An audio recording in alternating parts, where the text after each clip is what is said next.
कैसे कोई स्त्री पराये मर्द से आसानी से संबंध बना लेती है? क्यों ये विषय आज भी डराता है? ये सवाल जितना सीधा दिखता है उतना ही खतरनाक है, क्योंकि ये सवाल स्त्री के चरित्र से ज्यादा समाज की कमजोर नस को छूता है। कौन सी स्त्री पराये मर्द से संबंध बना लेती है? ये प्रश्न अक्सर गलत तरीके से पूछा जाता है। लोग इसे सनसनी, दोष देते हुए या उत्तेजना के लिए पूछते हैं, लेकिन चाणक्य इसे एक चेतावनी की तरह देखते थे और स्टोइक दार्शनिक इसे आत्मनियंत्रण के पतन की निशानी मानते थे। ये वीडियो किसी स्त्री को नीचा दिखाने के लिए नहीं है। ये वीडियो उस मानसिक संरचना को समझने के लिए है जो किसी भी स्त्री या पुरुष को सीमाएं तोड़ने पर मजबूर कर देती है। दोस्तों, आज का ये विषय अंत तक आपके रोंगटे खड़ा कर देंगे, क्योंकि ये बात सिर्फ रिश्तों की नहीं है, ये बात आपके पूरे जीवन की है, आपकी इज्जत की है और उस भरोसे की है जो आपने अपने जीवन साथी पर किया है। अब जरा सोचिए, अगर वही स्त्री जिसे आपने अपने सिर का ताज बनाया, जिससे आपने अपना सुख दुख बांटने का वादा किया, वही अगर किसी और मर्द से रिश्ता बना ले तो क्या होगा? जिंदगी जैसे एकदम वीरान हो जाएगी। और ये कोई मनगढ़ंत कहानी नहीं है। चाणक्य ने, हाँ, वही महान चाणक्य जिनकी नीतियां आज भी लोगों को दिशा देती हैं। आचार्य चाणक्य ने बहुत पहले ही इस कड़वे सच को पहचान लिया था। उन्होंने उन स्त्रियों के बारे में साफ साफ लिखा है जो अपने पति की होते हुए भी पराये मर्द से संबंध बनाती हैं। और आज हम इसी विषय के गहरे परत को बारीकी से समझेंगे, तथ्य के साथ, लक्षण के साथ और चेतावनी के साथ। उन्होंने इस विषय पर बहुत ही सीधी, सटीक और कड़वी बात कही है। स्त्रियां पराये मर्द से संबंध की कगार पर आ जाती, फिर भी पुरुष समझ नहीं पाते। इसलिए सबसे जरूरी ये हो जाता है कि क्या हैं उनके लक्षण, और सबसे जरूरी, आप कैसे बच सकते हैं। लेकिन दोस्तों, असलियत पर आने से पहले हमें समझना होगा एक बहुत गहरी बात, और वो है चाणक्य का नजरिया स्त्री और पुरुष के रिश्ते को लेकर।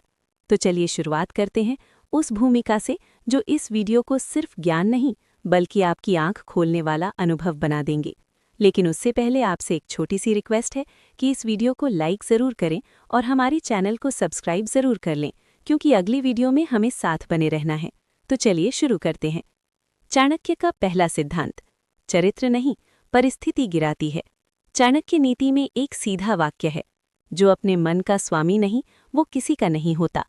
चाणक्य कभी ये नहीं कहते कि हर स्त्री ऐसी होती है या फलना वर्ग की स्त्रियां ही गलत होती हैं। वे कहते हैं, जहां आत्मसंयम नहीं वहां अवसर ही अपराध बन जाता है। पराये मर्द से संबंध बनाने वाली स्त्री को समझने के लिए सबसे पहले ये जानना जरूरी है, वो स्त्री क्या खो चुकी है, वो स्त्री किससे खाली है। स्टोइक दर्शन का दृष्टिकोण से इच्छाओं की गुलामी, अर्थात स्टोइसिज्म कहता है मनुष्य को दुख लोग नहीं देते, उसकी इच्छाएं देती हैं। स्टोइक दार्शनिक एपिक्टेटस के अनुसार जो व्यक्ति बाहरी मान सम्मान, ध्यान, प्रशंसा और उत्तेजना पर जीता है वो कभी स्थिर नहीं रह सकता। अब इसे स्त्री मनोविज्ञान से देखिए। जब कोई स्त्री भावनात्मक रूप से उपेक्षित हो, स्वयं को अनदेखा महसूस करे, अपने अस्तित्व पर प्रश्न चिन्ह देखे या अंदर से खाली हो, तो उसका मन बाहरी पुष्टि ढूंढता है और यहीं से पतन शुरू होता है। पहली पहचान, जो स्त्री ध्यान की भूखी होती है। चाणक्य कहते हैं, जिसे सम्मान घर में ना मिले वो बाहर झुक जाता है। ऐसी स्त्री की सबसे पहली पहचान, उसे हर जगह देखा जाना पसंद है। उसकी बातों में बार बार कोई समझता नहीं आता है। वो अपने दुख को चुन चुनकर ऐसे पुरुषों के सामने रखती है जो सहानुभूति दिखाएं।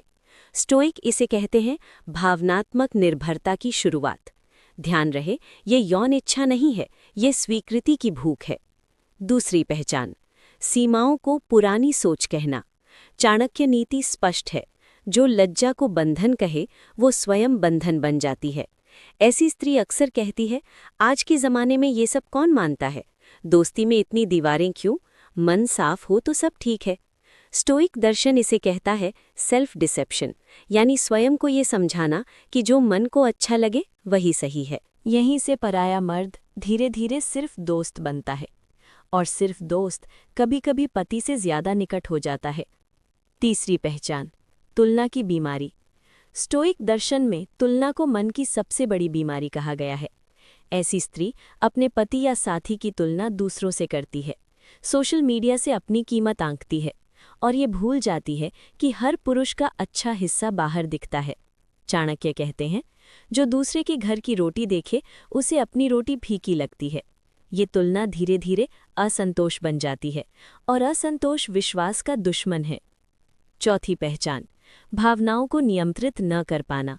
स्टोइक दर्शन का मूल सिद्धांत है, भावनाएं तुम्हारी सेवक होनी चाहिए, स्वामी नहीं। पर जो स्त्री हर बात दिल पर ले, तुरंत जुड़ जाए, हर समझदारी को ठंडापन समझे, वो अपने ही भावों की कैदी बन जाती है। ऐसी स्त्री अक्सर कहती है, वो मुझे समझता है, वो सुनता है, उसके सामने मैं खुली हूँ। चाणक्य इसे कहते हैं भावनात्मक अंधापन। पांचवी पहचान, गोपनीयता का आनंद। एक बहुत सूक्ष्म लेकिन खतरनाक संकेत। ऐसी स्त्री को छुपाकर बात करने में रोमांच मिलता है। मोबाइल स्क्रीन छुपाना, देर रात बातें, उसे मत बताना जैसे वाक्य। स्टोइक दर्शन चेतावनी देता है, जो कार्य तुम उजाले में नहीं कर सकते वो अंधकार में भी गलत ही है। ये रोमांच ही अक्सर सीमा पार कर आता है। चाणक्य नीति किसी स्त्री को दोषी नहीं ठहराती, वो स्थिति, स्वभाव और अनुशासन की बात करती है। जहाँ आत्मसंयम नहीं, वहाँ चरित्र टिकता नहीं। और स्टोइक दर्शन जोड़ता है, जो भीतर से पूर्ण है उसे बाहर कुछ खोजने की जरूरत नहीं। अब बात आती है, पराया मर्द सहारा कैसे बनता है। दोस्तों, गलती एक दिन में नहीं होती। चाणक्य कहते हैं, विनाश अचानक नहीं होता, उसकी भूमिका रोज लिखी जाती है। कोई स्त्री एक दिन उठकर ये निर्णय नहीं लेती कि आज वो किसी पराये पुरुष से संबंध बनाएगी। ये एक धीमी प्रक्रिया होती है, इतनी धीमी कि उसे स्वयं भी पता नहीं चलता कि वो कब सीमा से आगे निकल गई। स्टोइक दर्शन इसे कहता है slippery decline of the mind, यानी मन का फिसलना बिना शोर के। भावनात्मक खालीपन हर कहानी में यहीं से शुरू होती है। ऐसी स्त्री के जीवन में अक्सर पति या साथी व्यस्त है, संवाद कम है, सराहना खत्म हो चुकी है, स्पर्श औपचारिक हो गया है। स्टोइक दार्शनिक मार्कस ऑरेलियस लिखते हैं, जब आत्मा को पोषण नहीं मिलता वो कहीं भी खाना ढूंढ लेती है। ये खालीपन ही पराये मर्द के लिए जगह बनाता है।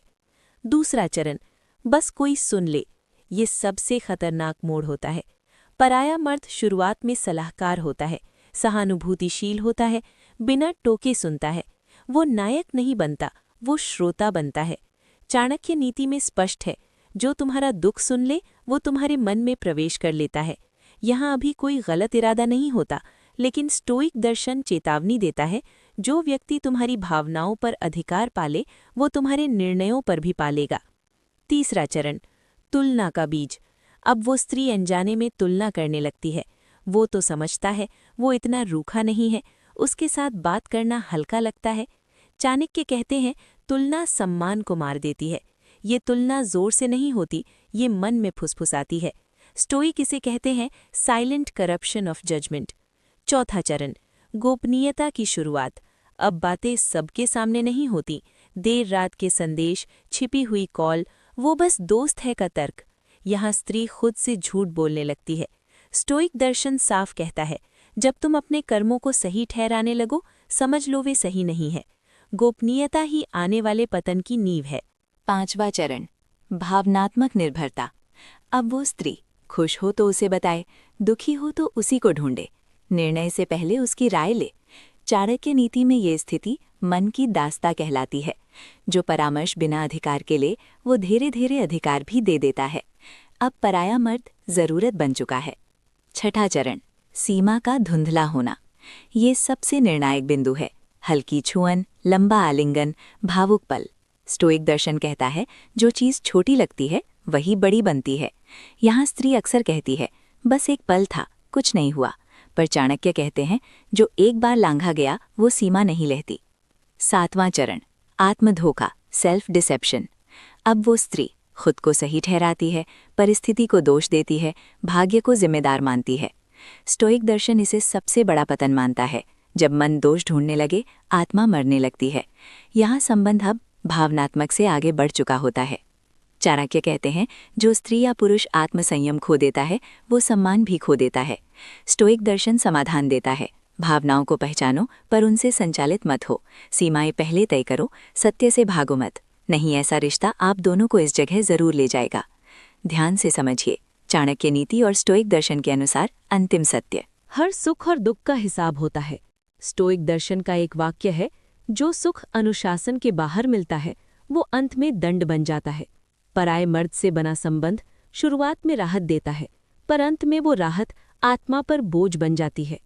चाणक्य इसे और स्पष्ट शब्दों में कहते हैं, जो रास्ता आसान लगे वही रास्ता पतन की ओर जाता है। दोस्तों, अगर यहाँ तक आ ही गए हो तो कड़वा सच सुन के ही जाना, और उन स्त्रियों तक भी ये वीडियो शेयर करना जो सच सुनने से डरती हैं। सबसे पहला नुकसान, आत्मसम्मान का क्षय। सबसे पहले टूटता है आत्मसम्मान। ऐसी स्त्री बाहर से सामान्य दिख सकती है, लेकिन भीतर वो खुद को पूरा सम्मान नहीं दे पाती, अकेले में स्वयं से नज़र नहीं मिला पाती, हर खुशी में एक अपराध छुपा नजर आता है। स्टोइक दर्शन कहता है, जब मन स्वयं को छोटा समझने लगे तब बाहर की दुनिया बड़ी लगती है। वो स्त्री धीरे धीरे खुद को माफ नहीं कर पाती। दूसरा नुकसान, निरंतर भय। चाणक्य कहते हैं, जो छुपकर जीता है वो डर कर मरता है।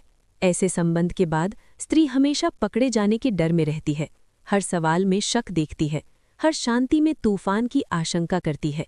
स्टोइक दर्शन इसे कहता है परमानेंट एंग्जाइटी। ये भय किसी एक व्यक्ति से नहीं, खुद की स्मृति से होता है। तीसरा नुकसान, भावनात्मक भ्रम।